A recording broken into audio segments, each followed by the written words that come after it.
살리신 여호와여, 내가 주를 사랑하나이다. 여호와는 나의 반석이시오, 나의 요새이시오, 나를 건지시는 이시오, 나의 하나님이시오, 나의 방패이시오, 구원의 뿔이시오, 나의 산성이시로다. 내가 찬송받으실 여호와께 아뢰리니 내 원수들에게서 구원을 얻으리로다. 아멘.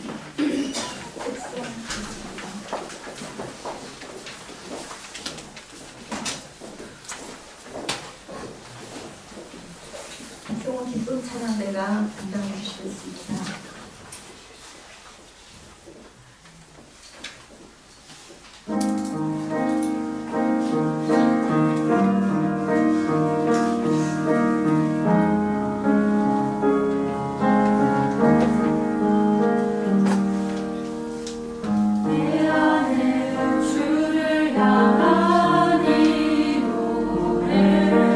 영원한 노래 있으니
사람은 무엇인가 힘이 되어주는 것이 있을 때 일을 잘 감당할 수가 있습니다. 아무리 뛰어난 몫이라 할지라도 도와주는 사람이 없이는, 도구가 없이는 일을 하는 것이 힘들 수밖에 없습니다. 그런데 오늘 본문에 보게 되면 다윗은 전쟁에 나아가서 승리할 수 있었던 비결은 자신의 힘도 아닌, 또한 병사의 힘도 아닌 하나님께서 힘이 되어주셨기 때문에 승리하셨다라고 고백을 하고 있습니다. 그래서 이 시는 감사 시인 동시에 왕권 시라고 해도 과언이 아닌 것입니다. 시의 내용을 잠시 살펴보게 되면 1절과 2절은 다윗의 신앙 고백인데, 나의 하나님에 대해서 하나님은 나의 하나님이시다라고 고백을 하고 있습니다. 그리고 3절에서는 자기가 믿고 있는 하나님께 감사와 기도와 찬양을 드리는 장면으로 그려지고 있습니다. 그리고 한 걸음 더 나아가서 이 시의 부제를 보게 되면 여호와께서 다윗을 그 모든 원수들의 손에서와 사울의 손에서 건져주신 날에 다윗이 이 노랫말로 여호와께 아뢰었다라고 말씀하고 있습니다. 제가 다시 말씀드려서 이 시는 다윗이 고령의 나이가 되었을 때, 대략 70세가 되었을 때 이 시를 써내려 가고 있다라고 보면도 과언이 아닌 것입니다. 뿐만 아니라 이 시는 사무엘하 22장의 내용과 사뭇 비슷하고 일치하고 있다라고 말씀을 드릴 수 있습니다. 그 첫 번째는 나의 사랑, 나의 하나님이라고 고백을 하고 있습니다. 오늘 본문의 주인공은 다윗입니다. 다윗의 고백인데, 다윗은 하나님을 향하여 나의 사랑, 나의 하나님이라고 고백을 하고 있다는 것입니다. 한 곳에서 갑돌이와 갑순이가 살았더라고 합니다. 둘이는 서로 사랑을 했더라고 합니다. 그러나 둘은 마음뿐이 일어난 것이죠. 겉으로는 배떠해요, 배떠해요. 그런데 어떻게 됩니까? 갑순이가 그만 시집을 가고 말았습니다. 그날 밤 갑돌이는 달을 보면서 펑펑펑 울었다는 가사 내용입니다. 여러분, 왜 그랬을까요? 고백이 없어서 그렇다는 것입니다. 고백이 없는 것은 사랑도 아니라고 말씀드린 것입니다. 어떻게 해야 합니까? 갑돌이는 갑순이를 붙잡고 나의 사랑, 나의 어여쁜 자여 함께 가자. 난 너와 함께 살기를 원한다. 이렇게 고백을 했다고 한다면 아마도 아름다운 가정을 이뤘을 것입니다. 반면에 갑순이가 갑돌이를 붙잡고 나는 너 없이 못 살아, 난 당신밖에 없어, 이렇게라고 고백을 했다고 한다면 그 가사는 아마도 해피엔딩으로 끝났을 것입니다. 여러분, 사랑에는 반드시 고백이 있어야 한다는 것입니다. 때문에 우리도 하나님을 향한 사랑의 고백이 있어야 한다는 것입니다. 하나님은 나의 사랑입니다. 하나님은 나의 전부가 되십니다 라고 고백을 하셔야 한다는 것입니다. 그럼 오늘 본문 1절에 보게 되면 1절에 이렇게 써 내려갑니다. 나의 힘이신 여호와여 내가 주를 사랑하나이다 라고 고백을 하고 있어요. 여러분, 우리가 믿고 있는 이 성경 안에는 사랑을 언급을 할 때 크게 두 가지로 언급을 하고 있습니다. 하나는 선행적인 사랑이고 또 다른 하나는 응답적인 사랑이다 라고 고백을 하고 있습니다. 선행적인 사랑이라고 하는 것은 내가 성공했든지 내가 실패했든지 내가 잘 나가든지 내가 못 나가든지 상관없이 하나님께서 덧없이 갓없이 사랑해 주셨다는 것이 선행적인 사랑이라는 것입니다. 그래서 성경에 보게 되면 하나님께서는 우리를 먼저 사랑해 주셨다라고 말씀하고 있습니다. 그래서 요한에서 4장 19절에 보게 되면 우리가 사랑함은 그가 먼저 우리를 사랑하셨습니다 라고 고백을 하고 있습니다. 하나님께서 우리를 덧없이 값없이 사랑해 주셨습니다. 나 같은 죄인, 나같이 부족한 사람을 먼저 사랑해 주셔서 하는 것입니다. 이것이 바로 선행적인 사랑이라는 것이죠. 그리고 그 다음에는 응답적인 사랑이 있습니다. 여러분, 응답적인 사랑에는 조건이 있다는 거예요.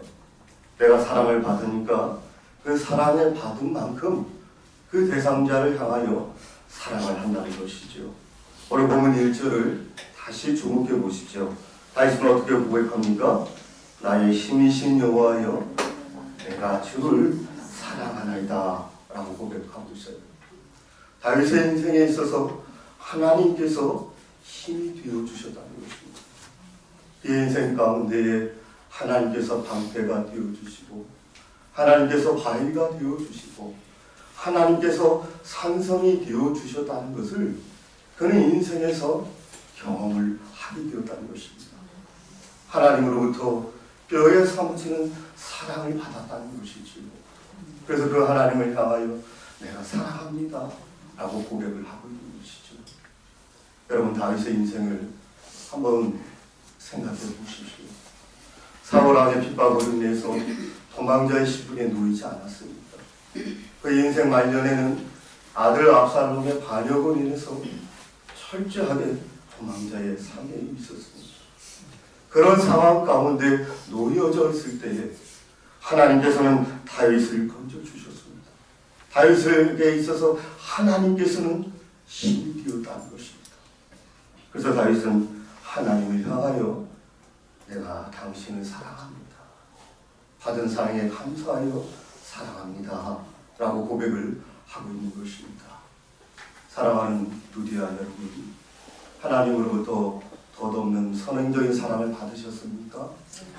그렇다면 하나님을 사랑하시기 바랍니다. 또 하나님으로부터 여러분의 인생사의 가운데에 적재적소에서 도움의 손길을 받으셨습니까? 그 하나님을 사랑하시기 바랍니다. 여러분, 하나님밖에 의지할 자가 없습니다. 여러분 주변에 남편도 있고 자녀가 있지만은 잠시 주신 기쁨에 불과한 것입니다. 그렇지만 하나님은 우리의 영원한 기쁨이 되십니다. 하나님 우리의 힘이 되십니다. 하나님 우리의 산성이 되시기 때문에 그 하나님을 사랑한다 라고 고백하시는 여러분과 제가 되어주시기를 바랍니다. 그 두 번째는 나의 전부, 나의 하나님이라고 고백을 하고 있다는 것입니다. 여러분, 구약에 보게 되면 욥이라고 하는 인물이 소개되고 있습니다. 이 욥이라고 하는 인물은 한날 한시에 자녀들 다 있습니다. 또한 몸에는 상피병이라고 하는 저주의 병에 걸려가지고 재에 앉아가지고 기아자국으로 자신의 몸을 긁습니다. 또한 자신의 사랑하는 아내는 뭐라고 말하죠? 하나님을 원망하고 죽으라고 말을 하고 있습니다. 그러나 끝까지 이 욥이 포기하지 않고 붙잡았던 분이 있습니다. 여러분, 그분이 누구십니까? 바로 하나님이었다는 것입니다. 그가 하나님을 붙잡으니까 하나님께서 어떻게 하셨습니까? 여기는 총 42장인데 1장과 42장을 비교해 보게 되면 하나님께서 놀랍게 그 인생 가운데 갑절의 복을 주신 것을 보게 됩니다. 여기 42장 5절에 보게 되면 지금까지는 귀로만 들었던 하나님에 대해서 눈으로 배우는 역사가 있었다라고 말씀하고 있습니다. 여기 42장 12절에 보게 되면 1장에서 있는 것보다 갑절로 복을 주셨다라고 말씀하고 있습니다. 또한 여기 42장 16절에 보게 되면 어떠합니까? 하나님께서는 장수의 복을 허락해 주셨다라고 말씀하고 있습니다. 때문에 사랑하는 누디아 여러분, 하나님은 우리 일생에 있어서 어떤 부분이나 파트가 아닙니다. 하나님 우리의 전부이신 줄 믿으시기 바랍니다. 그 전부 되시는 하나님을 사랑해야 한다는 것입니다. 그렇습니다, 여러분. 세상에 그거 다 읽는다고 읽는 것이 아닙니다. 하나님을 잃어버리면 전부를 잃어버린 것입니다. 때문에 하나님은 우리 인생에 있어서 어떠한 부분도 아니고 파트도 아닌 전부가 되심을 믿으시기 바랍니다. 때문에 여기 복을 받는 것입니다. 성경에 보게 되면 너희는 마음을 다하고 성품을 다하고 뜻을 다하고 힘을 다하고 목숨을 다하여 주 너의 하나님을 사랑하라고 말씀하고 있습니다. 여러분, 이 말씀 하나님께서 왜 주십니까? 하나님께서 우리를 무조건 사랑하셨다는 것입니다. 전부 사랑해 주었다는 말씀이라는 것입니다. 때문에 우리의 전부가 되신 하나님을 사랑하시는 여러분과 제가 되시기를 바랍니다. 아멘. 여러분 2절로 돌아가서 2절을 다시 주목해 보십시오. 2절에 보게 되면 다윗이 7, 8가지로 하나님을 묘사하며 고백을 하고 있습니다. 여호와는 나의 반석이시요 나의 요새시요 나를 건지시는 이시요 나의 하나님이요 나의 피할 바위시요 나의 방패시요 나의 구원의 뿌리시요 나의 산성이시로다. 8가지로 고백하고 있어요. 여러분, 이 다윗이 고백했던 이 8가지에 더 붙일 말이 있는가요? 없습니다. 이 8가지를 한마디로 축약하게 되면 하나님은 나의 전부가 되신다라는 것입니다. 다윗의 인생의 마이너에 이 시를 썼습니다. 왕권을 다 가진 자였습니다.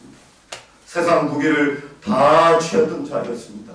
그럼에도 불구하고 그는 하나님이 나의 전부라는 사실을 알고 나의 전부이십니다 라고 고백을 하고 있는 것입니다. 때문에 사랑하는 누리아 여러분, 하나님이 나의 전부이십니까? 아멘. 정말 전부이십니까? 아멘. 그 하나님만 사랑하시길 바랍니다. 아멘. 또 하나님을 나의 전부라고 고백했던 분이 있습니다. 여러분, 하이든이라고 한 분 알고 계십니까? 그는 오스트리아 사람이고 유명한 작곡가였습니다. 믿음을 끝내주는 사람이었습니다. 그가 작곡한 천지창조라고 하는 곡이 오스트리아 비엔나에서 연주될 때의 일이었습니다. 우리 나이로 76세가 되었는데 그는 하반신을 쓰지를 못했습니다. 그래서 휠체어에 실려가지고 그 천지창조가 공연되는 비엔나 공연장으로 가게 됩니다.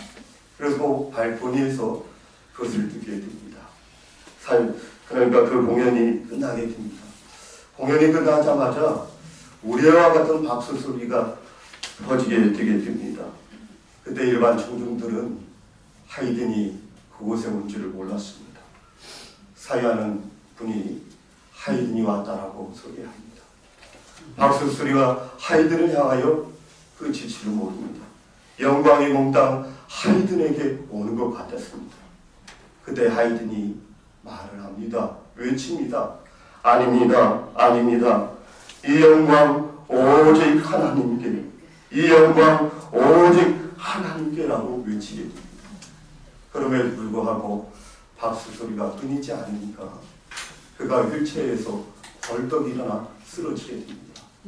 그 광경을 봤던 회중들이 그제서야 박수 소리를 그치게 됩니다.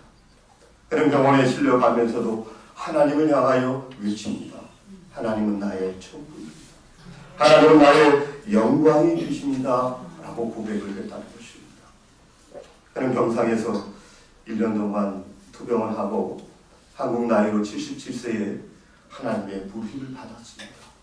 여러분, 그가 마지막으로 남긴 말이 무엇이었을까요? 하나님은 나의 전부이십니다. 하나님은 나의 사랑이십니다 라고 고백을 했다는 것입니다. 여러분, 그렇습니다. 이 아이들은 음악인이었습니다.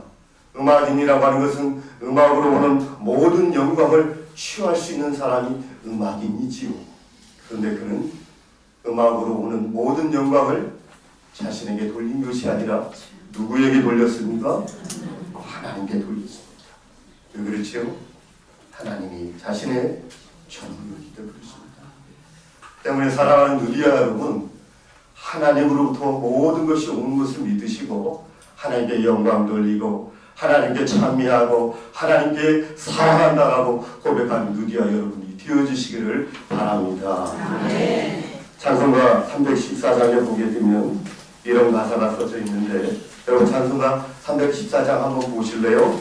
이게 써져 있습니다. 내 구주 예수를 더욱 사랑, 엎드려 믿은 말 들으소서. 내 진정 소원, 내 구주 예수를 어떻게 해요? 더욱 사랑이죠. 우리 반주 가능하십니까?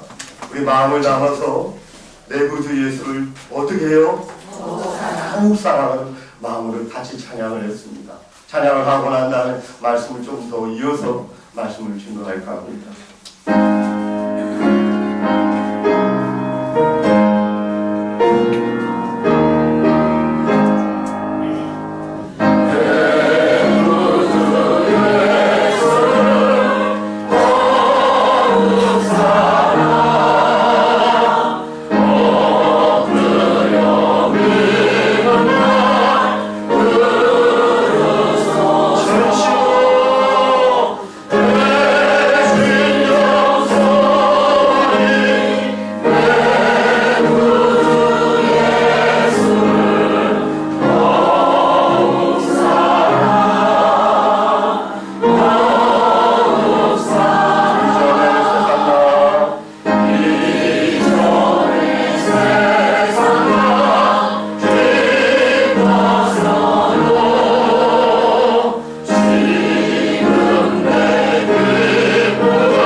하나님을 더욱 사랑하시길 바랍니다. 여러분 2절에 보게 되면 다윗이 8가지로 하나님을 통하여 나의 무엇이다 나의 무엇이다 하고 말씀을 하고 있는데 이 8가지 가운데 그래도 중요한 단어가 있지 않겠습니까? 여러분 어떤 단어라고 생각이 들어지신가요? 2절 한번 자세히 보세요. 네? 반석이라고 하는 단어입니다. 그 이유는 시편이 150편인데 이 150편 가운데에 가장 긴 시가 시편 119편입니다. 그리고 그 다음으로 긴 시가 오늘 시편 18편입니다. 이 18편은 총 50절로 이어진 구절인데 이 50절 가운데 반복적으로 표현된 단어가 있어요. 여러분 2절을 한번 다시 보시기 바랍니다.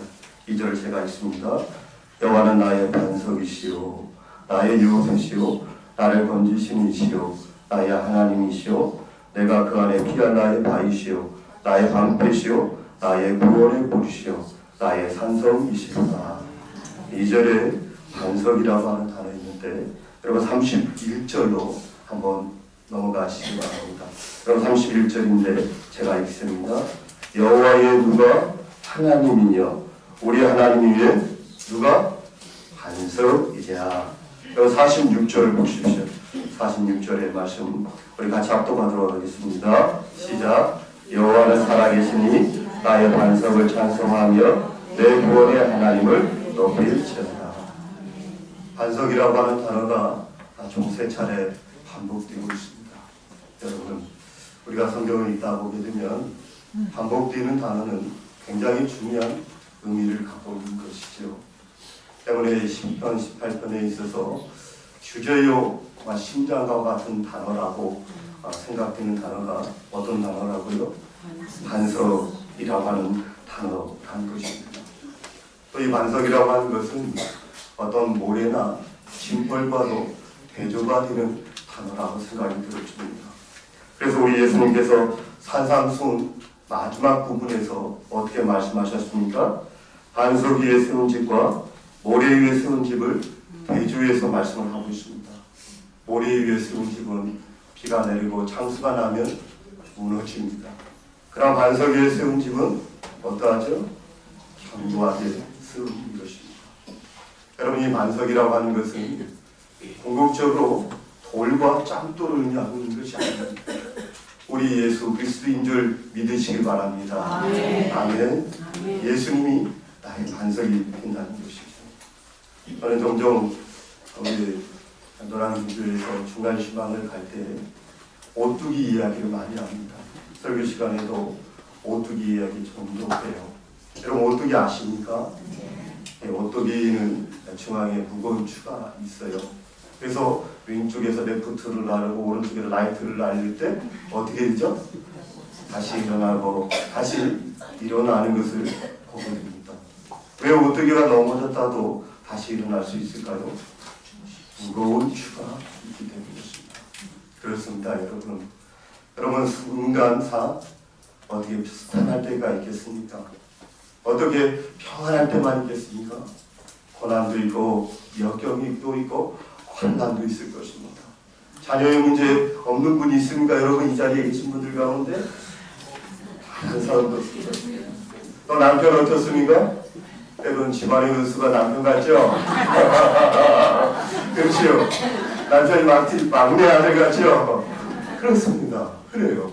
근데 여러분, 이런 역경과 환난 많을 때에 넘어졌다가도 다시 일어날 수 있는 힘은 무엇일까요?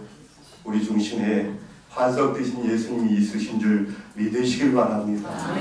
그 반석 되신 예수님 어떻게 하십니까? 어떻게 하실래요? 더욱 사랑하시기 바랍니다. 더욱 찬양하시기 바랍니다. 더욱 영광 돌리시는 여러분과 제가 되시기를 예수님의 이름으로 축원합니다. 축복합니다. 기도하겠습니다. 자비하신 아버지 하나님, 오늘 이 자리에 나와서 우리가 함께 기도할 수 있도록 은혜 베풀어 주시니 감사합니다. 기도할 때에 하늘의 영역받아 기도할 수 있도록 도와주시고, 우리가 기도할 때 하나님께서 일하고 계심을 영의 눈을 열어 볼 수 있는 우리 모두가 되게 하여 주시옵소서. 우리는 연약합니다. 우리는 부족합니다. 매일 쓰러집니다. 매일 넘어집니다. 그럼에도 불구하고 십자가를 보고 다시 일어나게 하시고 승리하게 하신 하나님 감사합니다. 우리 누대와 회원들 연약한 녀석입니다. 그렇지만 그 안에 예수 그리스도가 있고 성령의 능력이 있으며 기도의 파워가 있는 줄 믿습니다. 아버지여, 누디와 회원을 통하여 이 지역을 장악하게 하여 주시옵시고 대한민국을 장악하며 학원 복음화를 장악하고 온 일을 장악할 수 있는 기도의 맹장들이 되어질 수 있도록 은혜 내려 주시옵소서. 기도하면 하나님께서 일하심을 믿습니다. 그 하나님을 신뢰합니다.